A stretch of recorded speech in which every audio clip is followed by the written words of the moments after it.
Welcome to our latest remodel in Mission Viejo. So I wanted to give you guys a tour. Let's check it out. In this area here, we have a espresso cabinet. We replaced the cabinetry. This is a two-door sink bay with two small drawers on the top. We added a quartz sink. Now this is a remnant piece. This is something that I would suggest if you have a small countertop and you don't need a lot. Ask your fabricator if they have a remnant piece to save you a lot of money, less waste. So in this case, we found a remnant piece that coordinated with the whole job. We were able to save the client money, use up some extra material that we had. So it's a white quartz. And again, I like quartz because it's non-porous. It's hard for mold to grow on it because it is non-porous. You never have to seal it. It's pretty easy to take care of. And it is hard to scratch too, which is another thing. But one thing you do want to watch out for is that it can burn. Curling irons, things like that. You want to be a little bit careful. It is mostly stone, so it will dissipate heat pretty well. It normally starts by scarring it by taking the finish off of it. This is a semi-polished finish. If it takes the finish off, it'll end up being a little bit more dull, and you cannot refinish quartz, which is a bummer. So if it is scarred in that way, you're pretty much stuck with it. We went with a Voss plumbing fixture. This is a Moen, and this is an 8-inch spread. So 8-inch spread basically means that you have the three different setup here. You have the faucet, and then you have the hot and the cold, and they're all on separate plates. So you can see there's a gap here in between. And we went with a brushed nickel finish, a nice big square sink. That's very popular these days. And then we did a custom mirror to coordinate with the cabinetry. And then we went and put a beveled glass in the middle of it. Homeowner supplied the light fixture, which is a vanity light, bulb facing vanity light. Another thing to think about when you're doing vanities is forward facing light and down light. You'd like to have a little bit of both. So we have some forward facing light here. That's really good. So you can see yourself, doing your hair, brushing your teeth, and then downward light will give you, illuminate the space. Another thing I'd like to point out is these wall mounted mirrors. Folds up nice to the wall, doesn't take up any countertop space. A very, very useful item to include in your remodel.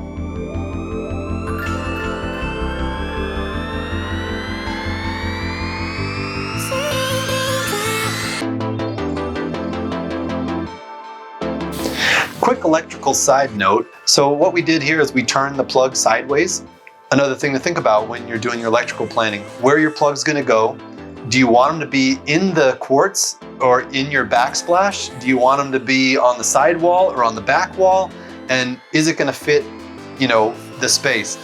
Normally, if you have old cabinets, they're gonna be shorter cabinets. And so now your new cabinets are gonna be taller. That's gonna affect the plug height. So you wanna make sure you take that in consideration when you're planning for your remodel. In this doorway, it used to be an actual door. And what we wanted to do was eliminate the door. So instead of removing the casing and re-drywalling all this thing, it's going to be quite a bit of additional expense. We kept the casing and the door jamb in there. We actually took off all the stops and then filled in the hinges where the hinges used to be, and then painted it. And there you go. Now it's almost like a cased-in type of pass-through.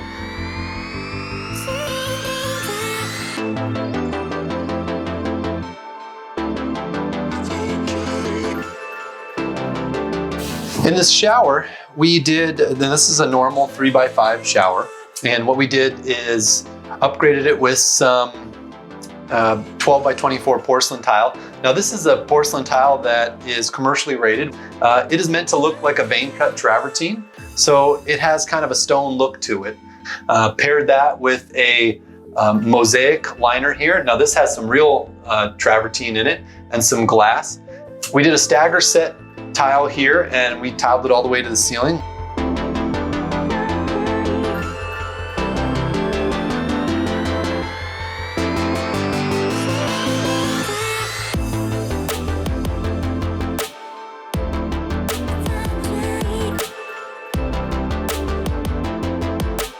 We built the seat here, and this seat ends up being a little bit shorter because we wanted to go with a slider. So if you're designing a shower and you want to put a seat in and you don't have the space to put a door and a panel, you can have the panel cut on the seat, run it down, you just cut the panel and then you can have the door attached to the other wall. In this situation, we wanted to have a slider. a lot of people think that you will have this area you won't be able to clean it. But as you can see, the slider, moves across pretty easily.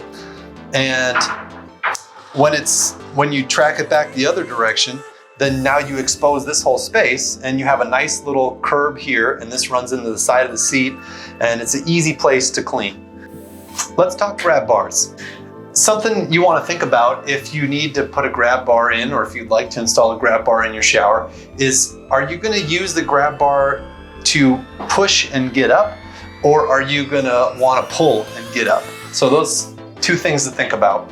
If you want to push and get up, then you need to move the grab bar a little bit closer to the seat.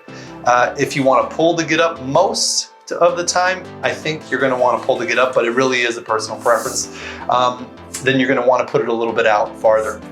Another thing that you want to do, please, please, please, if you're doing a shower and you're putting in a grab bar, put backer behind there, put a 2x6, backer behind there. Don't just think you can just drill it into the cement and it'll be okay. Let's talk about niches. In this case, we went with two 15-inch tall niches. Now these niches are nice for the pump style products that you get at Costco and things like that. And in this case, we did a tile separator. As you can see here, this is a shelf made out of tile. And basically what we do is just sandwich two pieces of tile together, thin set it, and it becomes like a hard shelf. And then we inset that into the niche. These are trimmed out with a 3x12 surface bullnose. We ran the mosaic on the back wall of the niche.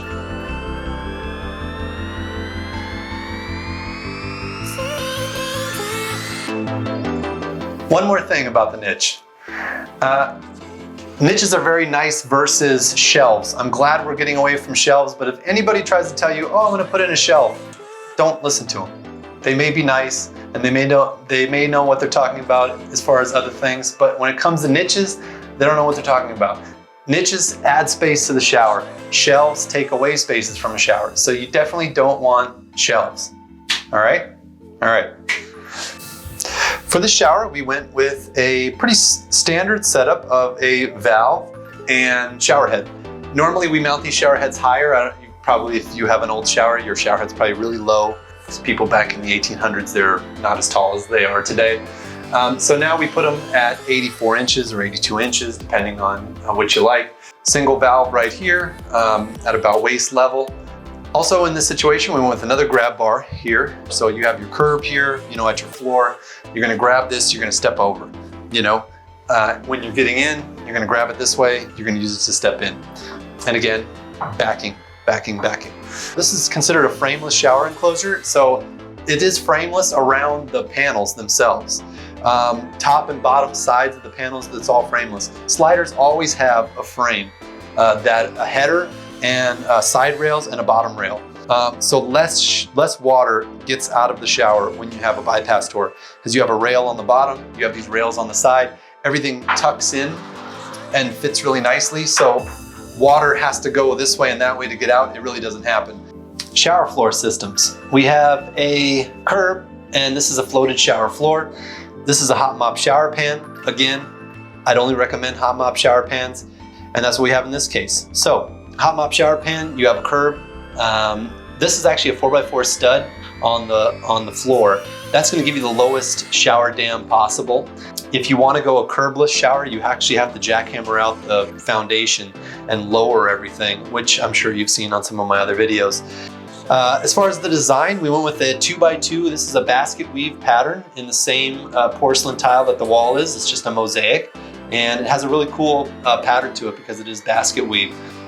What's nice about the mosaic floor is that it's more slip resistant than larger tiles, and it's a lot easier for your tile setter to make the drain, the slope.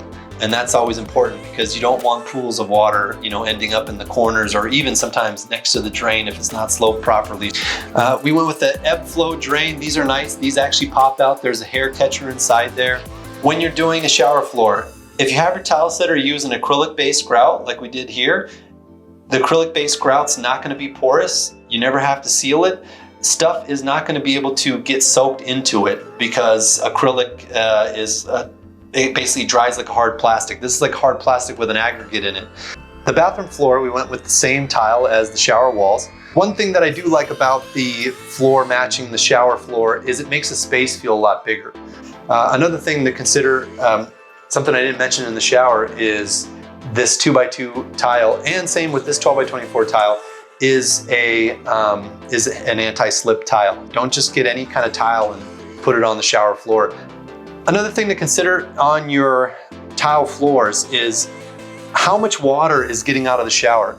It might be a smart idea to do a tile base like we did here. Nice thing about a tile baseboard is no matter how much water gets on it, it's never gonna deteriorate. Thank you for joining us on this tour of this master bathroom remodel in Mission Viejo. Thanks for watching, and we'll see you next time.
Focus on me. I know, imagine that.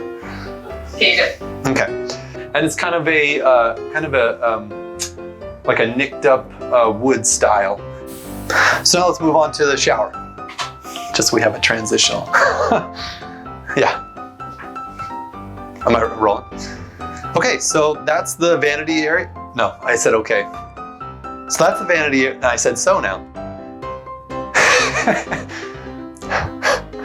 Now let's move on to the shower area. All right. Welcome to my humble shower. You look so artsy behind the glass. Oh. So this is me preserved. Or you can always get a longer one that can do both. You know, if this bar was all the way down to the seat, then you could do both. Okay. Let's talk about niches. So, okay, let's do that anyway without the so. Okay, so that's about all I have to say about the niches. I don't know what else you could possibly know about the niche. I mean, there it is. It's a niche.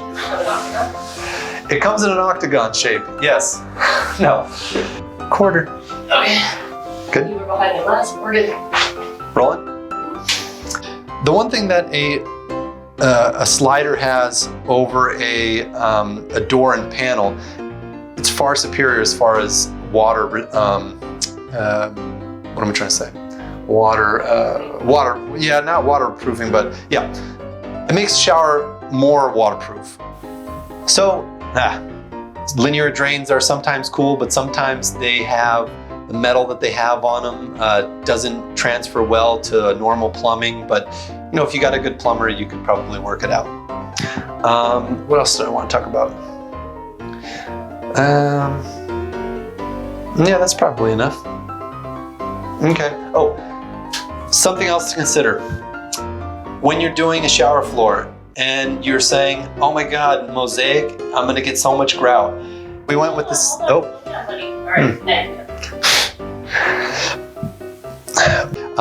So now it is not waterproof in such a way that dork. I like it. Well, stair climber is paying off. Okay. Am I rolling? Okay. Huh? I recorded that. Oh, there you go. The true me. Okay. Thanks for joining us on this tour of our Mission Viejo. No, let's do that. Thanks for joining us on this tour. Okay, what am I trying to say? Bathroom remodel? Master bathroom remodel. Yes, there you go. One more time? Okay. Yeah, might as well. Thanks for joining us. Huh? Thank you. thank you for joining us on this. Thank you for a. Okay, now I'm thinking my thank you's all weird. I know. Dang it, Twyla. Thank you for joining us on this, whatever this is. Thank you for joining us on the Bathroom Remodel. Thank you. Good.